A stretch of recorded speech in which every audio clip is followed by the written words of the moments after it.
Bon, la région de l'Eifel, honnêtement, même pour l'été, clairement c'est non. On va pas partir là-bas en vacances. Par contre, c'est vrai que pour le sport automobile, c'est quand même un des circuits à faire au moins une fois dans sa vie, et notamment la Nordschleife. Salut tout le monde, bienvenue dans le Fast 5, 5 réactions sur le Grand Prix de l'Eifel 2020, c'est parti. Première réaction, on va parler de Valtteri Bottas qui a été magistral tout ce week-end. Attends avant de t'énerver parce que je sais que tu vas t'énerver d'un coup. Quoi? Comment ça? Mais c'est un scandale, machin. Non, t'énerve pas, t'inquiète. Premièrement, c'est la qualif, mesdames et messieurs, la qualif, il met 3 dixièmes à Lewis Hamilton. Alors comme ça vous dit, oh ça va, c'est pas mal, bon, Bottas a pris la pole. Oui, non mais 3 dixièmes sur Lewis Hamilton. Hamilton, je sais plus combien il a fait de pole, je me demande s'il a pas fait 100 pole d'ailleurs. C'est, voilà, je veux dire, et à machine égale. Donc faire 3 dixièmes sur Lewis Hamilton avec le peu de temps qu'ils ont eu pour travailler parce qu'ils n'ont pas fait les FP1 ni les FP2 à cause de la météo, eh ben bravo, il a tout mis bout à bout et ça, c'est magnifique. La deuxième chose, eh ben c'est le départ. Eh oui, le départ. Alors, il prend pas une impulsion de ouf, Valtteri Bottas, hein. Là, on est d'accord là-dessus.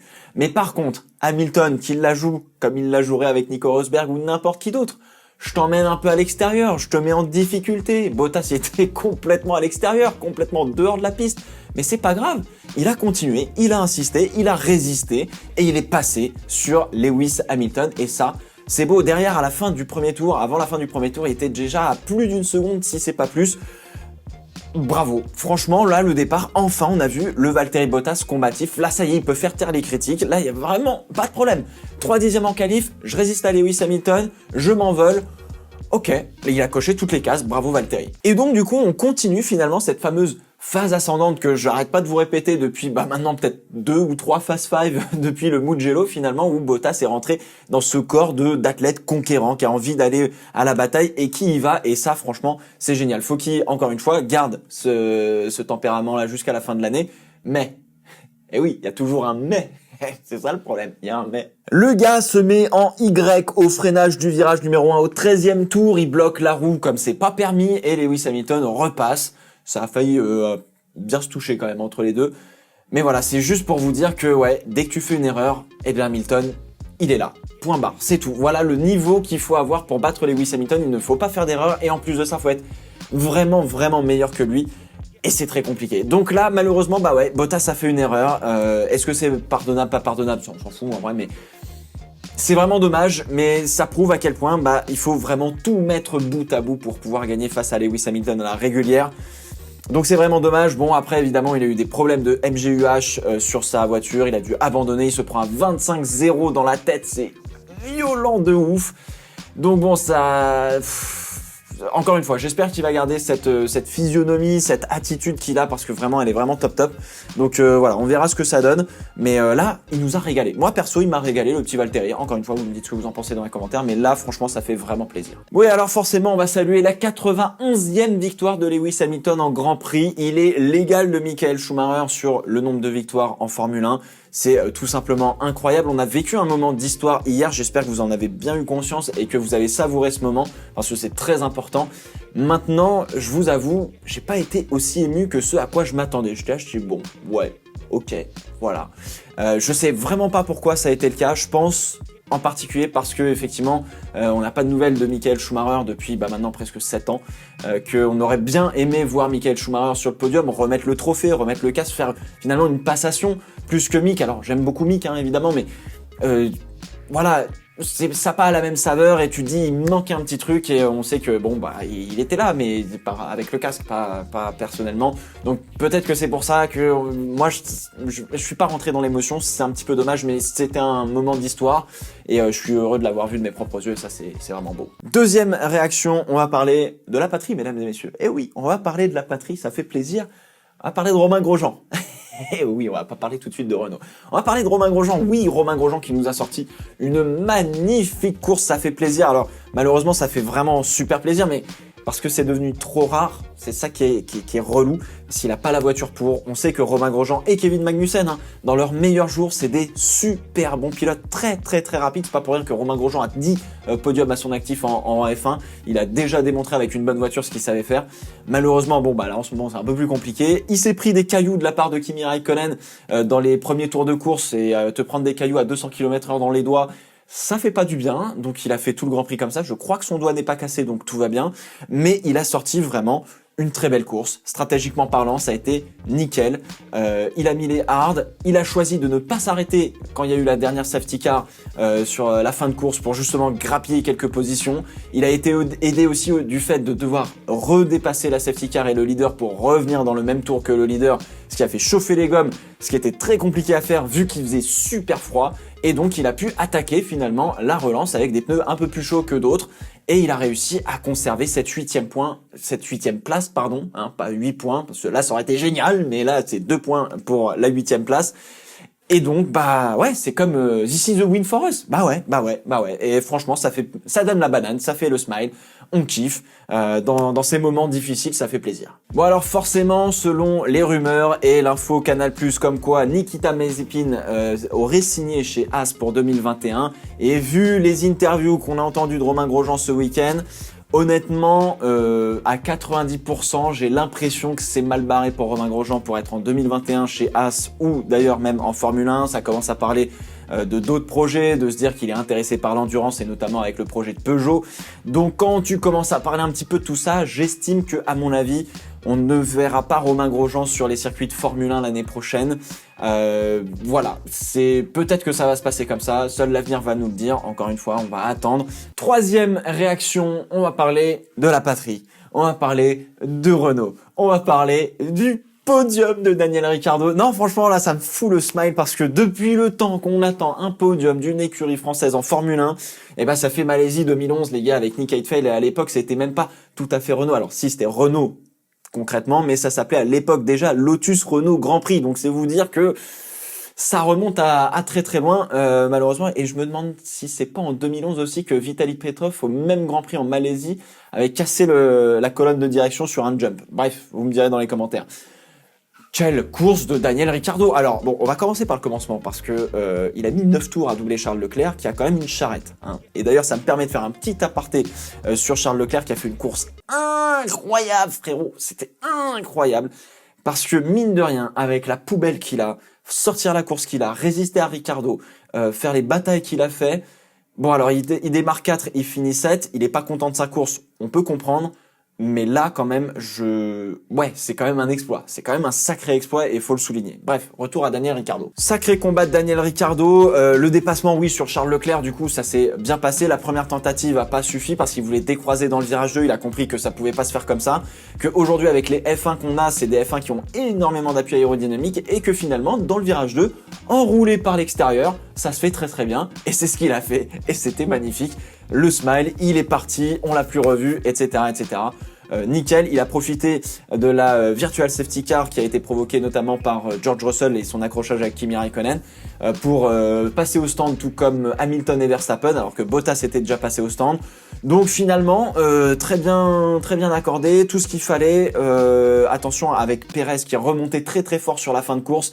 S'il n'y avait pas eu la safety car, je pense qu'on aurait eu un très très beau combat sur cette fin de course pour la troisième marche du podium entre Perez et Ricciardo. Perez qui a fait une course incroyable aussi d'ailleurs. Donc heureusement, finalement, la safety car le remet finalement, j'ai envie de dire, les chances de chaque côté et de Perez et de Ricciardo. Tout le monde met les softs, je crois, ou peut-être les médiums, je sais plus. Bref, pour finir la course, et il a montré qu'avec une Renault, il était plus rapide que la Racing Point de Perez, qui est pas en reste, hein, clairement. Donc non, franchement, bravo. Le petit tatouage pour Cyril Abitboul, ça fait plaisir. On va voir ça sur Canal. On va se délecter d'un joli tatouage. Il en a oublié de faire le choui sur le podium, ce qui est très bizarre. Et lui-même, il était oh non, oh putain, j'ai oublié. Donc bah non, bah ça fait plaisir. Enfin, ça fait du bien de voir un podium. On a vu Hülkenberg venir féliciter Cyril Abitboul parce que c'est aussi un peu le podium d'Hülkenberg parce que Hülkenberg, il a beaucoup travaillé chez Renault pour amener une bonne voiture. Ricciardo était pas capable ni Hülkenberg l'année dernière de faire ça avec la Renault et cette année c'est le cas. Petit bémol pour Esteban Ocon parce que bah mine de rien avait quelque chose à jouer. Je pense honnêtement qu'il pouvait rapporter d'énormes points sur cette course. Problème hydraulique je crois justement sur la Renault de Ocon. 3e abandon sur problème mécanique cette saison. C'est vraiment dommage. Il y avait très très gros points à mon avis à aller chercher, ce qui a été le cas pour les Racing Point.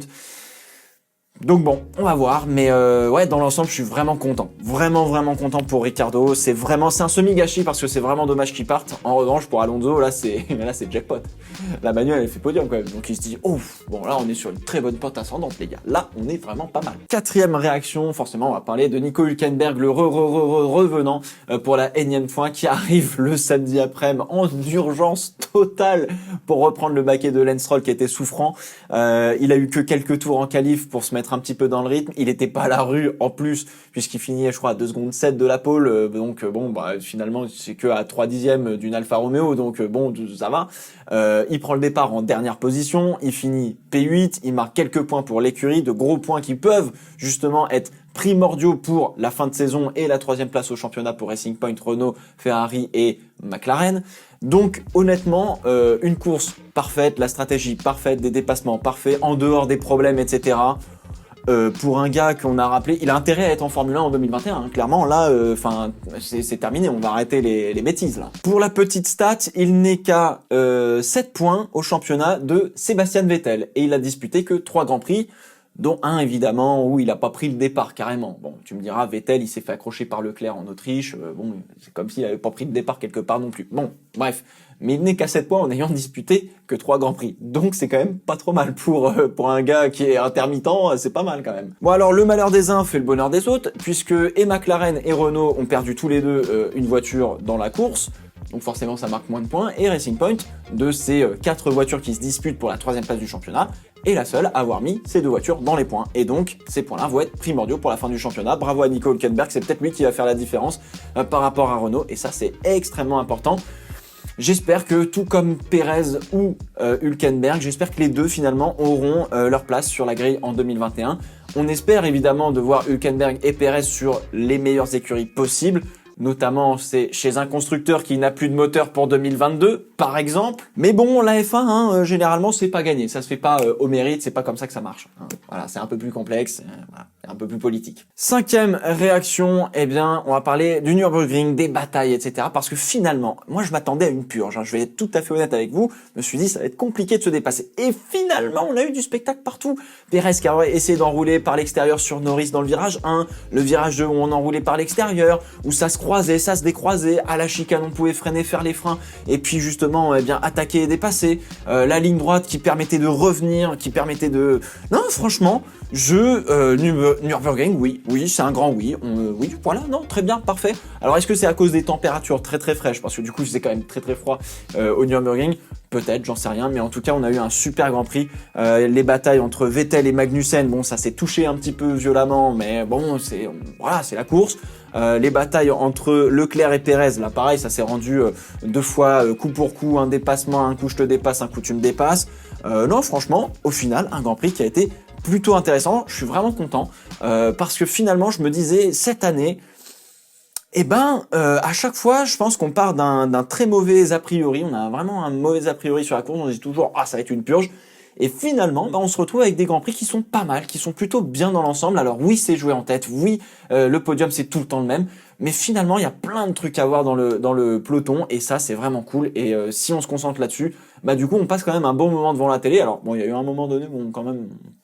Un petit dodo quoi, mais sinon moi j'étais super content. Bon et alors forcément je vais parler un petit peu du crash entre Russell et Raikkonen. C'est vraiment dommage parce que Russell et les Williams étaient pas en reste. Franchement ça pouvait bien fonctionner pour les Williams. Malheureusement Raikkonen qui freine un petit peu tard. Et en fait, j'ai découvert qu'il avait repassé la première dans le creux du virage 1. Et repasser la première, ça lui a fait un bon coup de survirage. Il a dû corriger et du coup, en corrigeant, il tape George Russell. C'est vraiment dommage parce que Russell avait laissé toute la place qu'il fallait. Il y avait une belle bataille entre Vettel, Raikkonen et Russell. Bref, honnêtement, je me suis régalé moi sur ce Grand Prix du Nürburgring. Et si jamais vous avez l'occasion, si vous avez la F1 TV par exemple, la F1 TV Pro, regardez les derniers tours de course entre Kvyat et Latifi, je crois. Ça se bat vraiment bien, c'est proche, c'est beau, c'est nickel. Alors oui, ça se bat pour la dernière place, mais c'est beau. Voilà, franchement, au top. Bon allez, un petit bonus, mais petit bonus vite fait, c'est juste pour souligner le français quasi parfait de Mick Schumacher. Alors oui, je sais, la famille Schumacher est installée en Suisse depuis belle lurette, que Mick Schumacher a fait toutes les écoles francophones en Suisse et donc il a appris en français, etc. mais quand même de le voir parler français, ouais, ça fait une petite larme. Oh là là, tu sens le petit timbre de voix un petit peu de son père. Voilà, non, franchement, ça fait, non, c'est kiffant, voilà. Sachez que alors je sais pas comment ça se passait, mais normalement, voilà, c'est très rare qu'il réponde en français. Voilà, je sais pas si c'est un problème de droit, ce que dit son management ou ce genre de choses, mais normalement c'est très très rare qu'il réponde en français. Mais il a un français super parfait. Non, j'adore, voilà. Non, c'était le petit mot de la fin qui fait plaisir, on adore, etc. Il est en tête du championnat de F2. Il devait rouler justement au Nürburgring pour Alfa Romeo en FP1, il a pas roulé. Bon, l'année prochaine, s'il remporte le titre en F2, il y a peu de chances qu'on le voit pas en Formule 1. Ça y est, on aura peut-être un nouveau Schumacher en Formule 1. On verra ce que ça donne, mais c'est vrai que cette année, il est très très très très bon en Formule 2. Voilà, c'est ainsi que s'achève le Fast 5. N'hésitez pas à me dire ce que vous en pensez dans les commentaires, évidemment, de toutes ces réactions, et j'attends les vôtres en commentaire comme d'habitude. On se retrouve dans 2 semaines pour Portimao, le premier Grand Prix du Portugal depuis belle lurette. Ça fait plaisir, je pense je sais pas si on va s'éclater, je sais pas. Vous me dites aussi dans les commentaires, je sais pas comment ça va se passer, mais en tout cas, ça va être intéressant. On va partir du côté du Portugal sur un nouveau circuit que personne connaît, et ça c'est top. Voilà, en attendant, portez-vous bien. Ciao, ciao.